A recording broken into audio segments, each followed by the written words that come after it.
1000 milles, une aventure qui est devenue une légende. Un événement suivi au cinéma et dans les médias par des millions de spectateurs fascinés par cette aventure qu'on appelle le Trophée Camel. Des milliers de candidats s'inscrivent chaque année. Ils veulent tous faire partie de l'aventure. Seul, un nombre restreint sera sélectionné. Les équipes seront confrontées à de périlleuses situations dans des environnements sauvages et exotiques pour montrer de quoi elles sont capables. 10, 12 jours d'épreuves inimaginables dans la chaleur et le danger. Un test à la limite de l'endurance. Il existe encore aujourd'hui une grande aventure au monde, c'est le Trophée Camel. L'aventure a commencé en 1980. Elle s'appelait l'expédition transamazonienne.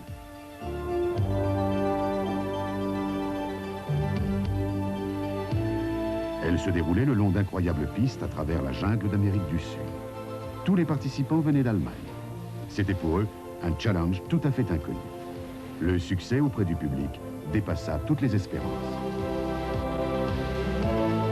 Cette première expérience était devenue un événement. Un événement qui demandait à être renouvelé.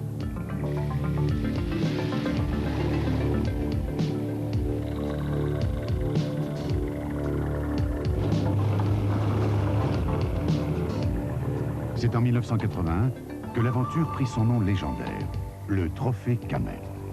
1000 milles à travers la jungle de Sumatra, une île entre la Chine et l'Australie, une piste le long de l'équateur.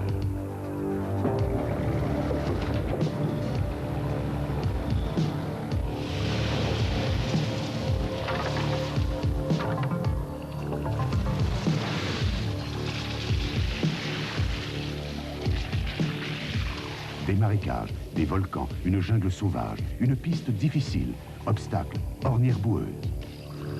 En 1982, le Trophée Camel devint un événement international. Pour la première fois, l'Allemagne, la Hollande, l'Italie et les États-Unis prenaient le départ avec chacun 2 équipes. Cela se passait au bout du monde, à Papua, en Nouvelle-Guinée.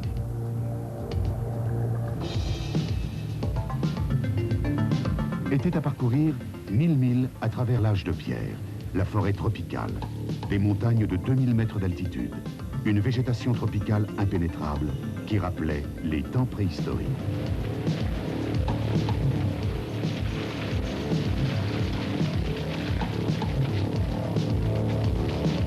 Papua, en Nouvelle-Guinée, un pays de rivières, de boues profondes et de ponts détruits.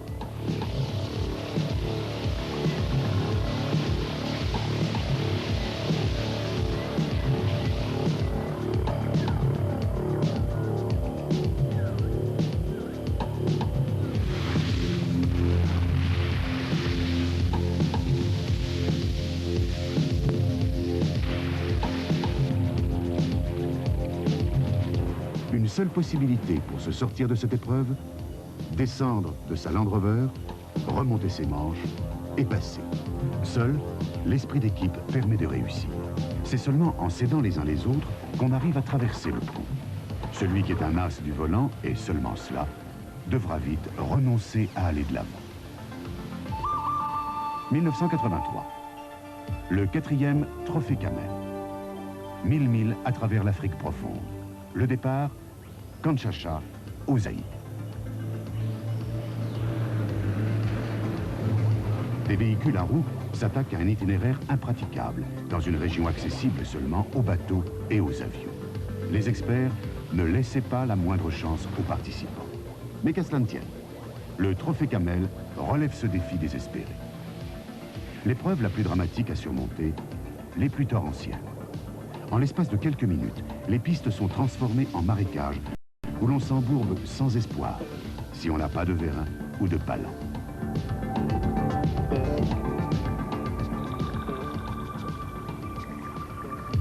Partant de pluie, les bonnes équipes progressent au rythme de 40 km par jour. Mais soudain, c'est l'accident. Personne ne sait pourquoi les véhicules d'accompagnement prennent feu. Tout se passe si vite que personne n'a le temps d'intervenir. On ne peut secourir l'équipement. La Land Rover se calcine.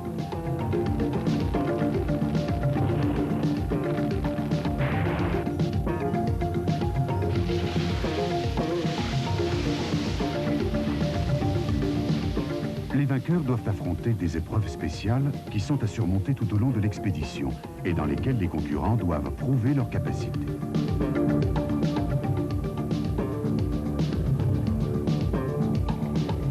En 1983, les équipes les meilleures furent celles des Hollandais. 1000 milles à travers la jungle sauvage d'Amérique du Sud, ce fut le nom du défi lancé par le Trophée Camel en 1984. D'Itaïtuba, la ville de l'or, au nord, en passant par Humaïta, sur le Rio Madeira, jusqu'à Manaus, 1000 milles d'enfer verdoyant au cœur du bassin amazonien.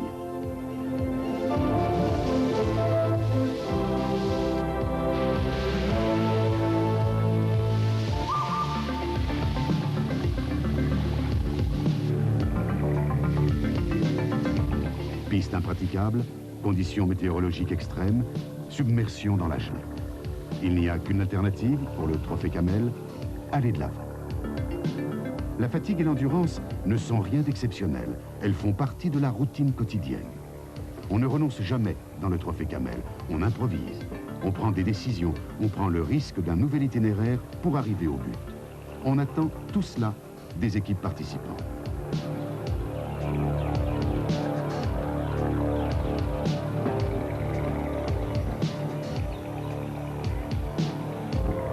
En 1984, les vainqueurs furent l'équipe italienne de Radielli et Lavi qui gagnèrent avec une bonne marge.